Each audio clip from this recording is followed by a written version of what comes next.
दोस्तों, सोचो, एक ऐसा सेक्ट जिसके पास थी दुनिया की सबसे डेडली फाइटिंग टेक्निक्स, लेकिन एक दिन सब कुछ खत्म हो गया और बचा सिर्फ एक लड़का। उसके पास न वेल्थ थी, न वॉरियर्स, न फैमिली, सिर्फ तन्हाई। और सोचो, उस लेजेंडरी सेक्ट का आखिरी डिसेंडेंट अपनी जिंदगी चलाने के लिए एक सिंपल ब्लैकस्मिथ बन गया। लेकिन कहानी यहीं खत्म नहीं होती, क्योंकि इस लड़के के अंदर छुपा है एक ऐसा सीक्रेट जो पूरा वर्ल्ड हिला सकता है। आज के एपिसोड में मैं आपको दिखाने वाला हूं जिन मूव ऑन की वो कहानी जो शुरू होती है दर्द से और खत्म होती है एक ऐसे राज पर जिसे फोर पिलर्स भी नहीं जानते थे। कहानी स्टार्ट होती है 130 साल पहले। क्या हुआ था हमें बताया जाता है। जब पहली बार साइलेंट नाइट इस दुनिया में दिखाई दिया था, हमें चारों तरफ आग लगी हुई दिखाई देती है और बताया जाता है तब से ये दुनिया एक डेवेस्टेटिंग वॉर में चली गई। काउंटलेस लोग मर गए। ये डैमेज धीरे धीरे बढ़ने लगा। तब मुरेम के मार्शल मास्टर्स सामने आए और एक साथ होके एक कोलेशन स्टार्ट किया जिसे द हेवनली अलायंस कहा जाने लगा। हमें शैडो में कुछ बंदे दिखाई देते हैं और बताया जाता है कि हेवनली अलायंस ने साइलेंट नाइट को रोकने के लिए डिसाइड किया कि एक सेक्ट बनाएंगे। हाथ में स्वॉर्ड पकड़ के शैडो में एक बंदा दिखाई देता है और बताया जाता है कि इसके रिजल्ट के तौर पर the hidden martial master book Jin Hu को नॉर्दर्न हेवनली सेक्ट का फर्स्ट जनरेशन लीडर के रूप में चुना गया। Heavenly alliance northern heavenly sect को बहुत सपोर्ट प्रोवाइड करने लगे, including countless fighting techniques and spiritual elixirs. हाथों में स्पीयर लिए हुए शैडो में हमें एक और बंदा दिखाई देता है और बताया जाता है कि हेवनली अलायंस की इतनी ज़्यादा सपोर्ट की वजह से नॉर्दर्न हेवनली सेक्ट ने बहुत सारे वॉरियर्स को ट्रेन किया और साइलेंट नाइट के अटैक्स को रोक दिया। जमीन में स्वॉर्ड घुसाए हुए शैडो में एक और बंदा दिखाई देता है और बताया जाता है कि समय गुजरने लगा और नाम मून सान बना सेक्ट का सेकेंड जनरेशन लीडर। उसके बाद आया यू क्वांग यान सेक्ट का थर्ड जनरेशन लीडर।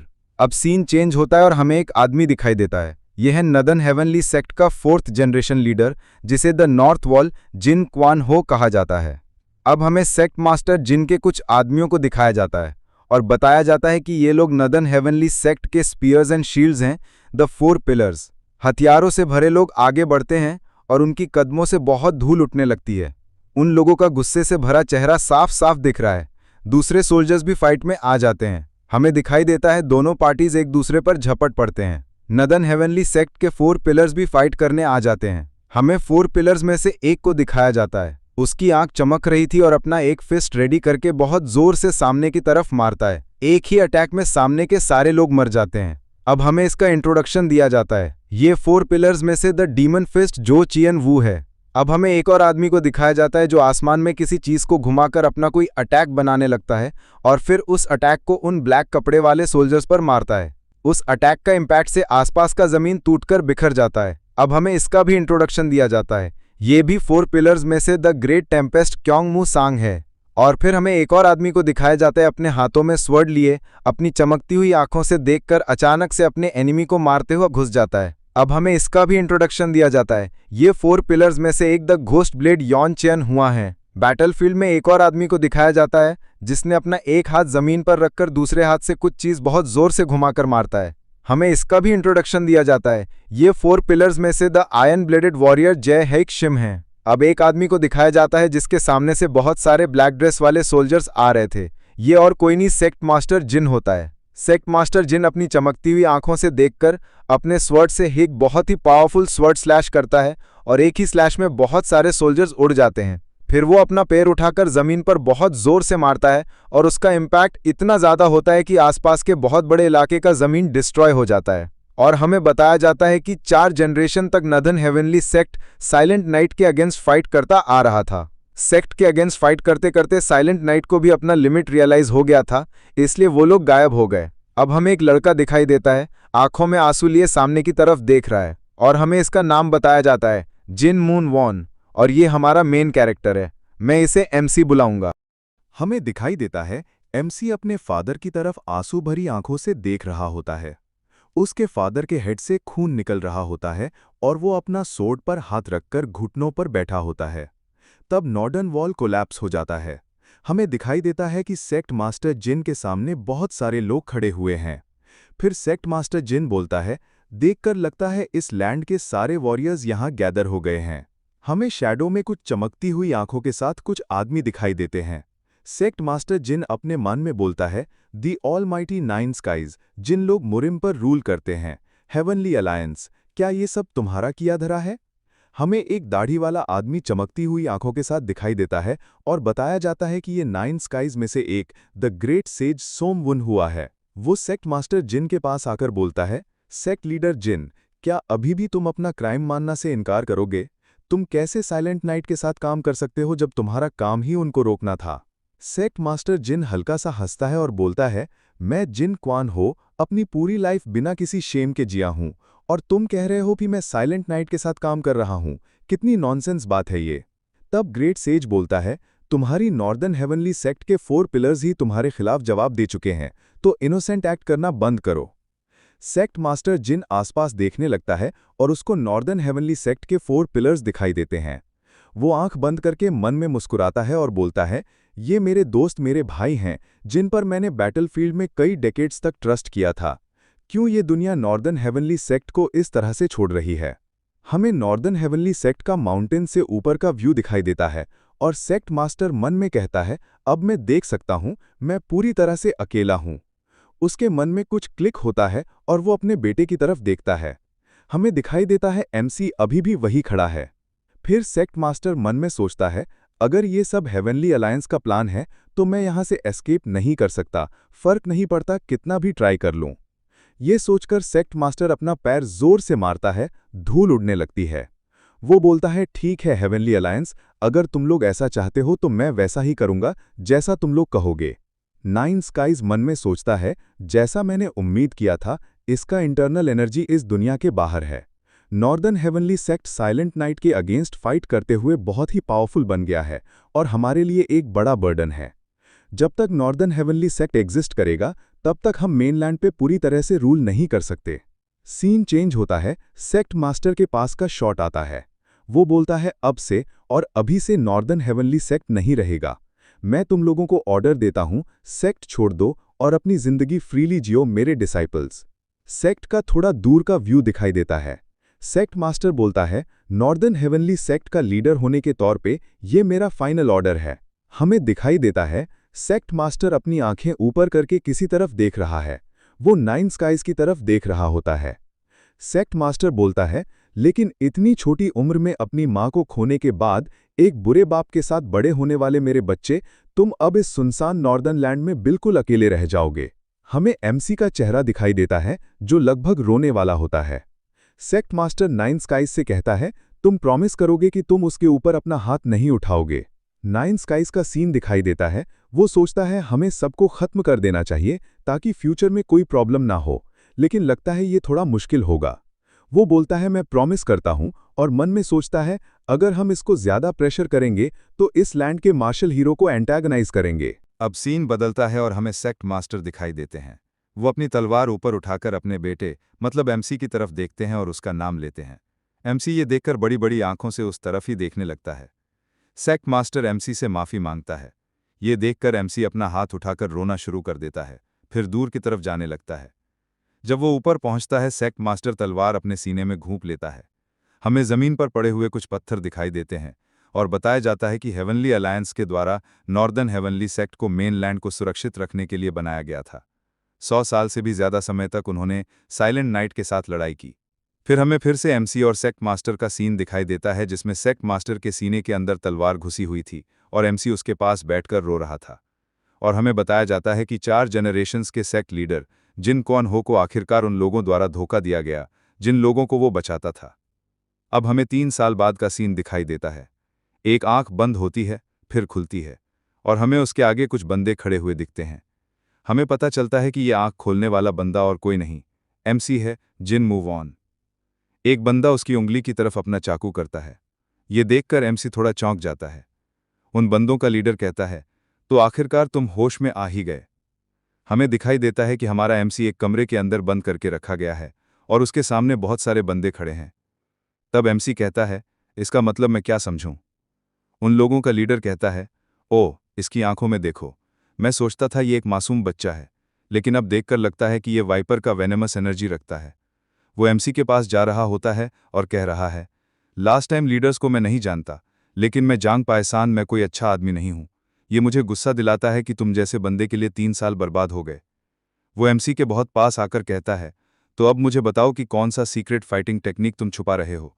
अगर तुम नहीं बताओगे तो हम तुमको मारकर मेन लैंड पर वापस चले जाएंगे। ये सुनकर एमसी थोड़ा हंस देता है। ये देखकर उन बंदों का लीडर थोड़ा चौंक कर किसी तरफ देखने लगता है। ये देखकर उसका बंदा भी समझ जाता है। फिर वो एमसी की उंगली पर जोर से मारता है और वहां से बहुत सारा खून निकलने लगता है। ये देखकर एमसी चौंक जाता है और फिर जोर जोर से चीखने लगता है। ये देखकर उन बंदों में से एक बंदा थोड़ा चौंक जाता है। फिर एमसी कांपते हुए कहता है, द नाइन स्काइज, क्या तुम लोग भूल गए हो? हेवनली अलायंस ने मेरे फादर से जो प्रॉमिस किया था। ये सुनकर उन बंदों के लोग थोड़ा चौंक जाते हैं और कहते हैं, क्या? The nine skies, the heavenly alliance? तब एमसी आंखों में गुस्से भरे आंसू लिए उन बंदों की तरफ देखने लगता है।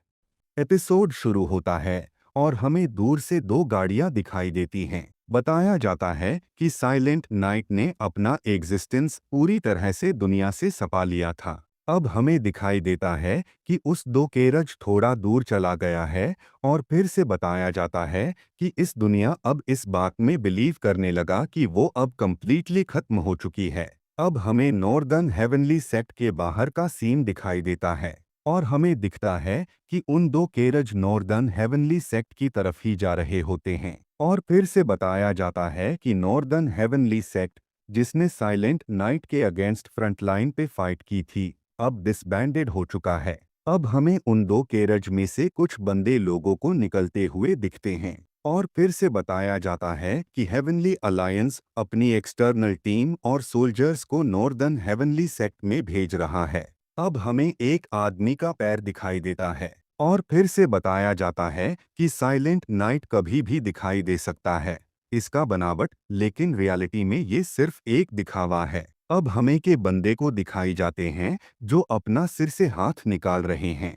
अब हमें नॉर्दर्न हेवनली सेक्ट का गेट दिखाई देता है और हमें दिखता है कि चारों तरफ सब कुछ टूटा फूटा है और गेट के सामने एक बंदा खड़ा हुआ है। अब हमें नॉर्दर्न हेवनली सेक्ट का आसमान से व्यू दिखाई देता है और आसमान में जोर से हवा चल रही होती है।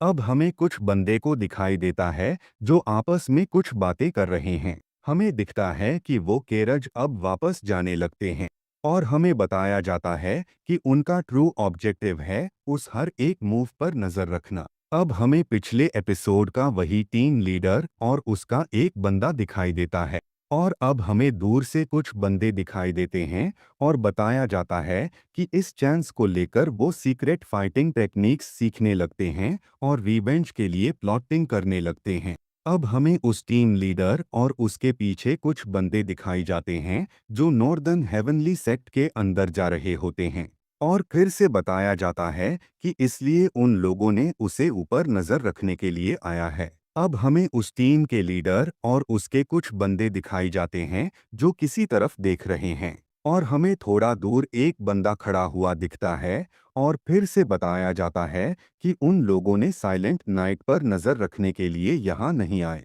वे यहाँ आए हैं नॉर्दर्न हेवनली सेक्ट का लास्ट बचा हुआ डिसेंडेंट, यही लड़का है। और हमें पता चलता है कि दूर खड़ा हुआ लड़का और कोई नहीं, हमारा एमसी जिन म्यूवन होता है। हमें दिखाई देता है कि एमसी एक टूटा हुआ गे के सामने खड़ा हुआ है और उसकी तरफ उस टीम के सारे बंदे जाने लगते हैं। अब हमें बताया जाता है कि पिछले टीम लीडर ने रिपोर्ट किया था कि जिन क्वानहो ने अपने बेटे को सिर्फ बुक्स पढ़ाई थीं और कुछ भी फाइटिंग टेक्निक्स नहीं सिखाई। इस लड़के के पास फाइट कैसे करे इसका कोई भी नॉलेज नहीं है।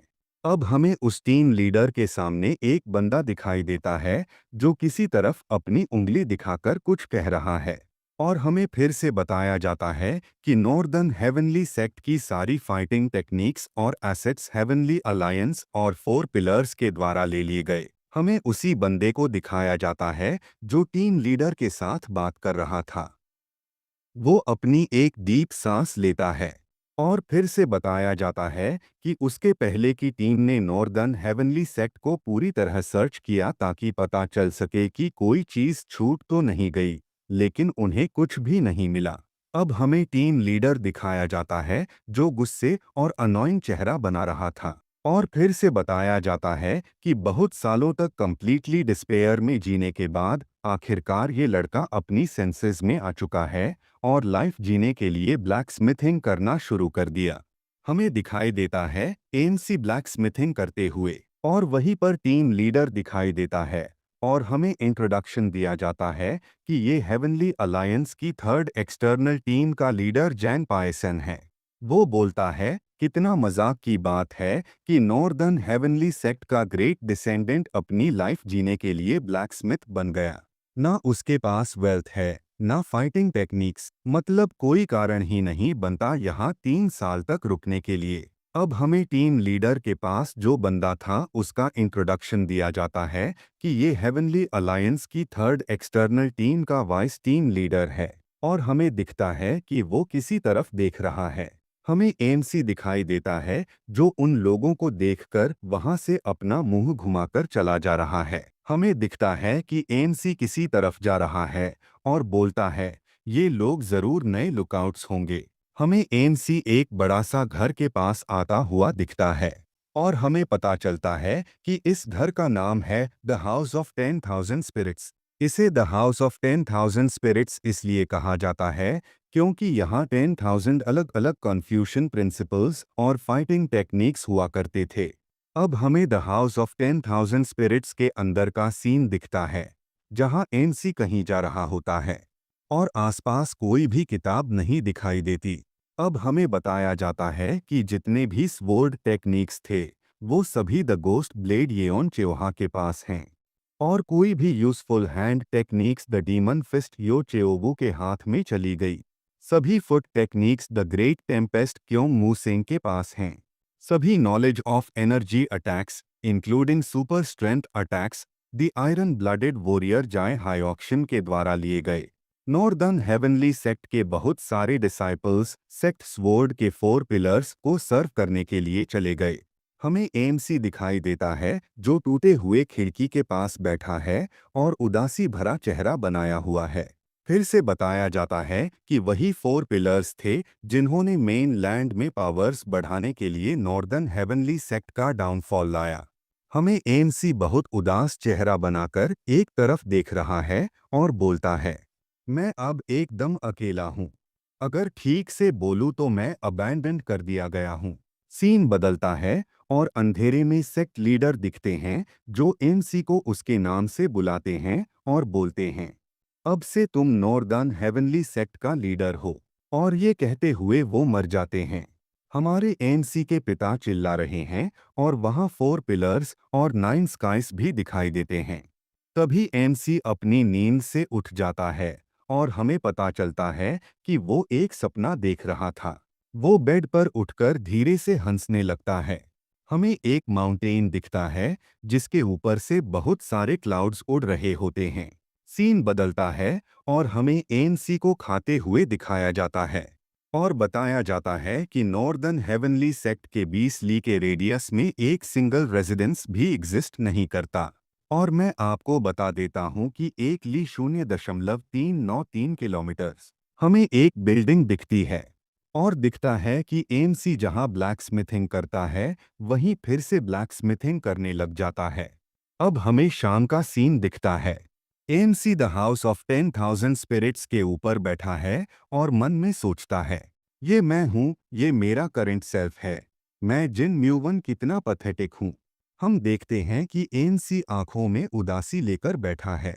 मन में बोलता है, लेकिन मैं यहाँ अपना वीकनेस को रिकॉन्फर्म करने नहीं आया हूँ, मैं यहाँ मोटिवेशन ढूंढने के लिए आया हूँ। हमें दिखता है एमसी आगे बढ़ते हुए किसी दरवाजे के सामने पहुँचता है और पीछे शैडो में कुछ बंदे दिखाई देते हैं। फिर से हमें पिछले एपिसोड का लास्ट सीन दिखाया जाता है जहां उस टीम लीडर के एक बंदे ने एमसी की उंगली पर अटैक करके घायल कर दिया था। एमसी जोर से चिल्लाने लगता है। हमें वही सीन दिखाई देता है, लेकिन क्या बात हुई थी वो अब बताया जाता है।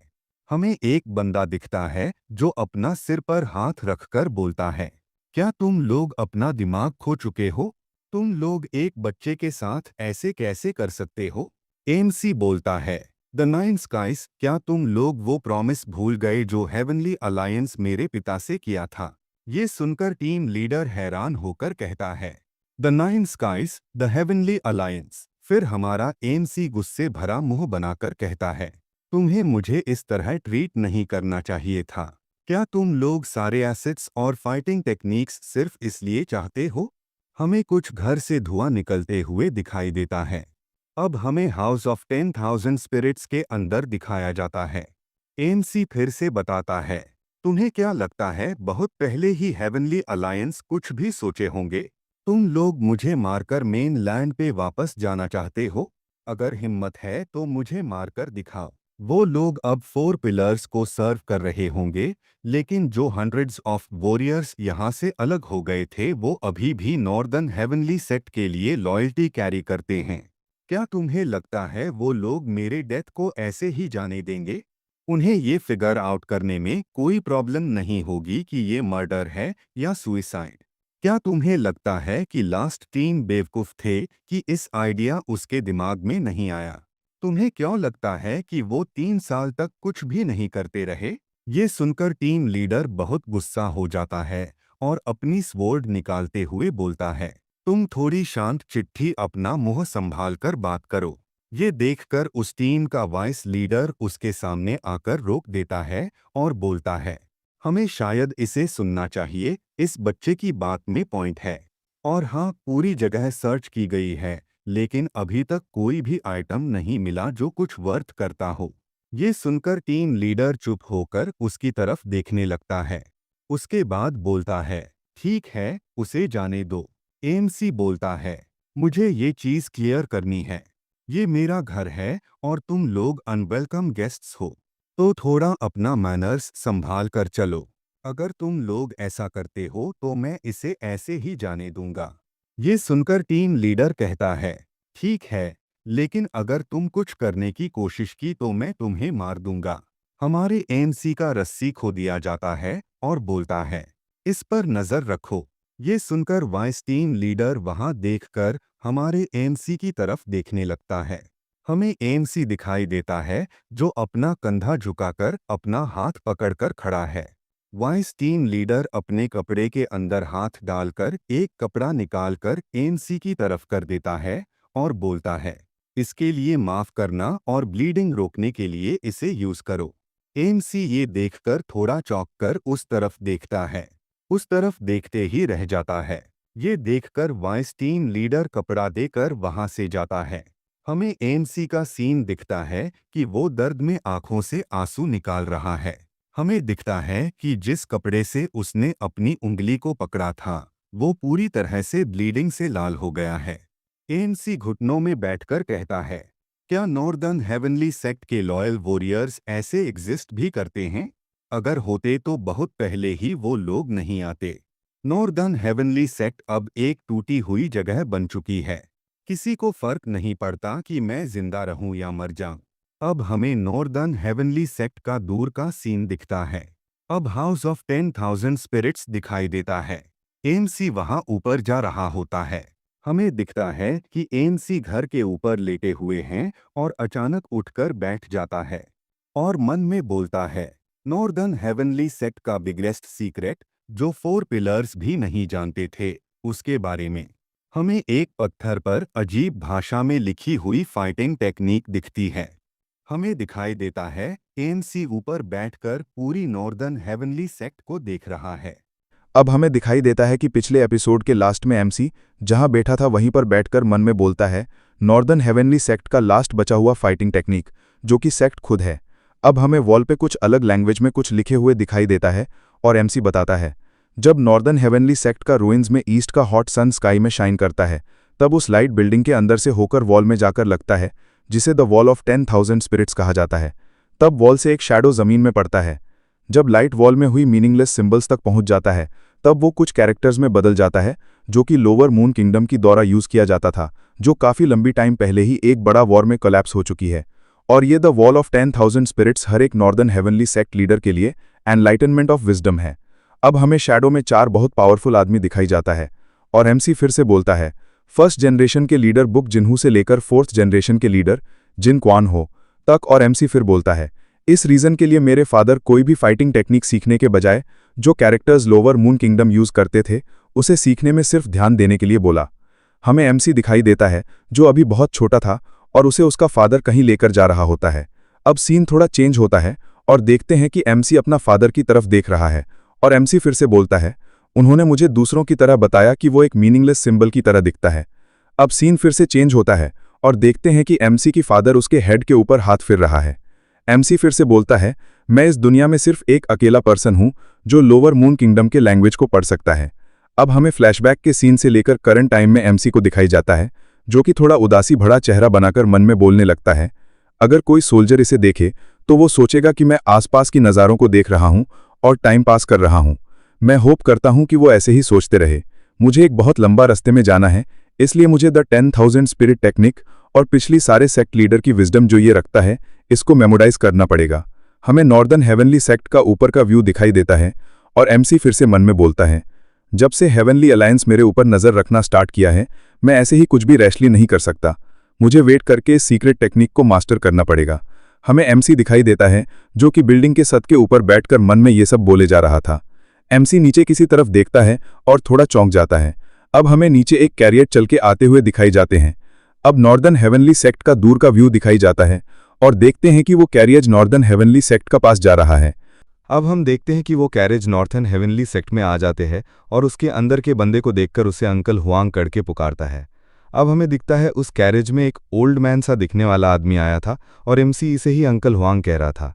वो आकर अपना हेड के ऊपर से अपना टोपी को निकालता है।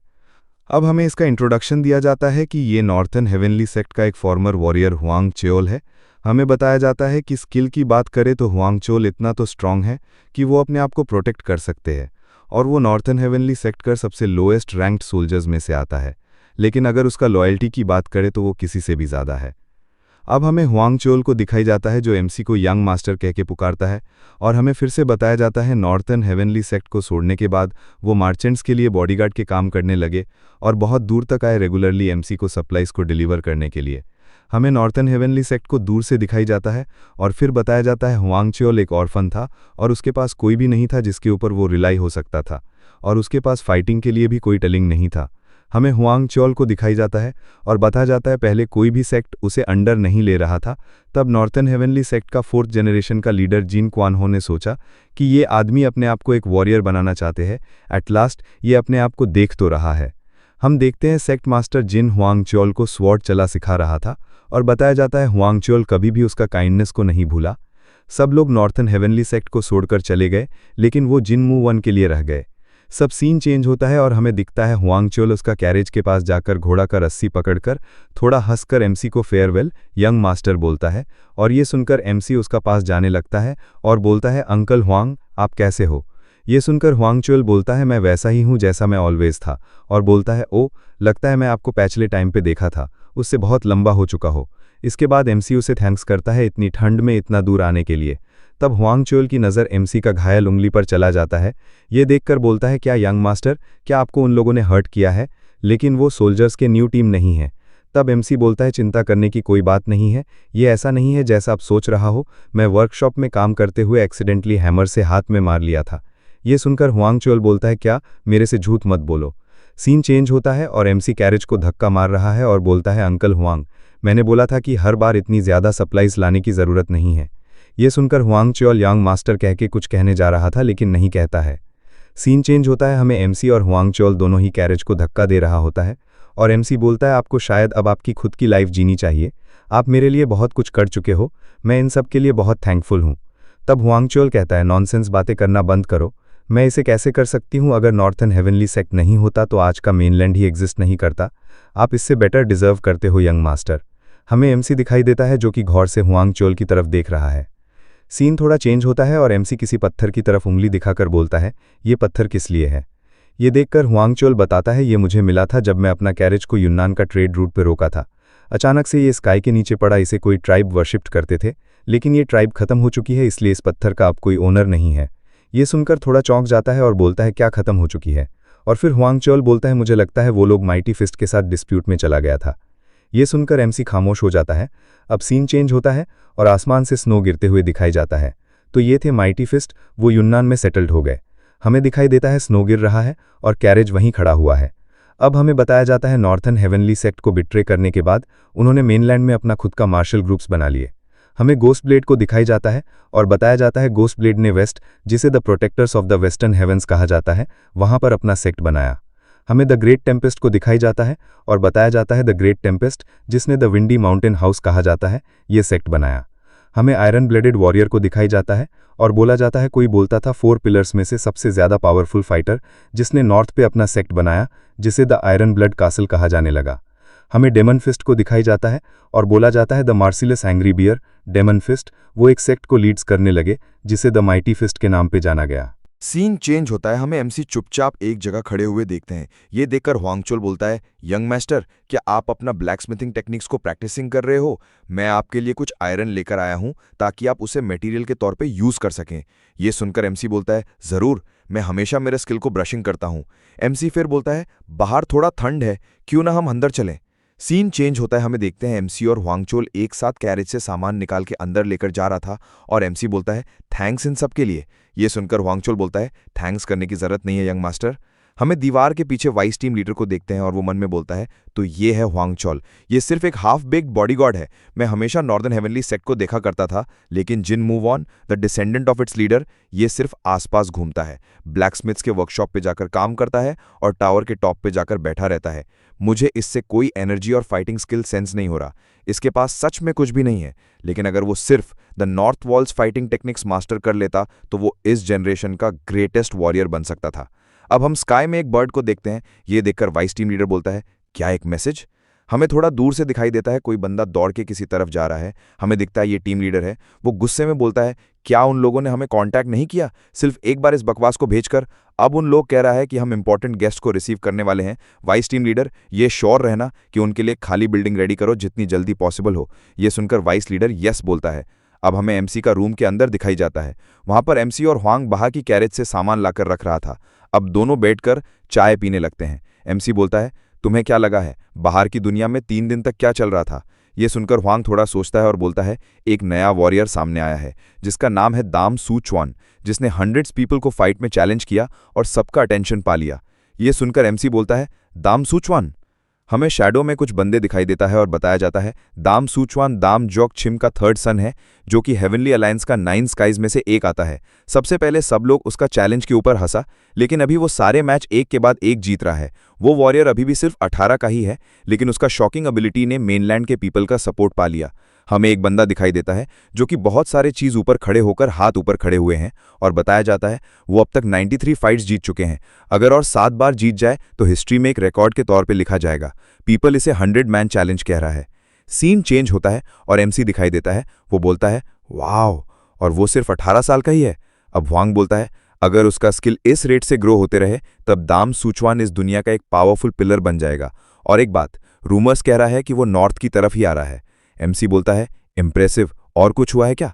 हुआंग बोलता है, मुझे थोड़ा सोचने दो। सीन कट होता है, हमें वापस पत्थर दिखाई जाता है। एमसी बोलता है, क्या आप और एक रात नहीं रुक सकते अंकल हुआंग? हुआंग बोलता है, मैं विश करता हूं ऐसा कर सकूं। हुआंग दरवाजा से बाहर जाते हुए बोलता है, मैं शायद जब तक विंटर खत्म नहीं हो जाता तब तक वापस नहीं आ पाएंगे।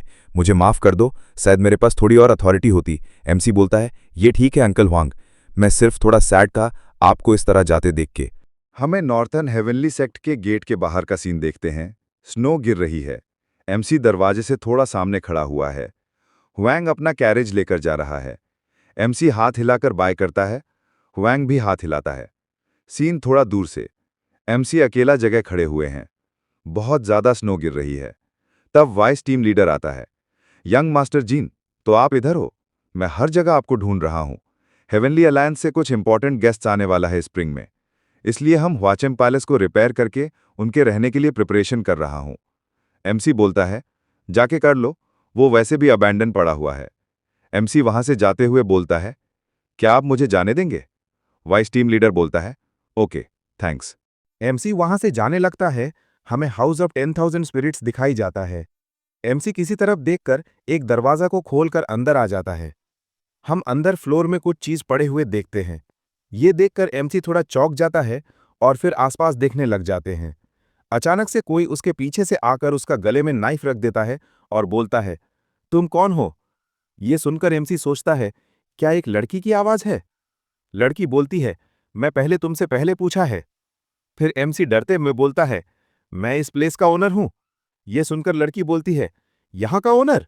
इसका मतलब तुम नॉर्दर्न हेवनली सेक्ट लीडर का डिसेंडेंट हो? एमसी बोलता है, हाँ, ये सच है। सेक्ट अब खत्म हो चुकी है, अब तुम्हारी बारी। हमें दिखाई जाता है, वो कुछ भी नहीं कहता और अचानक से उसका हाथों से नाइफ गिर जाता है। ये देखकर एमसी पीछे घूरकर देखता है और बोलता है, वो लड़की बहुत ज्यादा घायल होने की वजह से बेहोश हो गई है। तो गाइज, ये एपिसोड यहीं पे खत्म होता है। अगले एपिसोड से फुल धमाकेदार फाइट होने वाला है। उसे मिस बिल्कुल भी मत करना और इस वीडियो को like, comment, share and subscribe भी कर देना। नेक्स्ट एपिसोड भी जल्दी आएगा।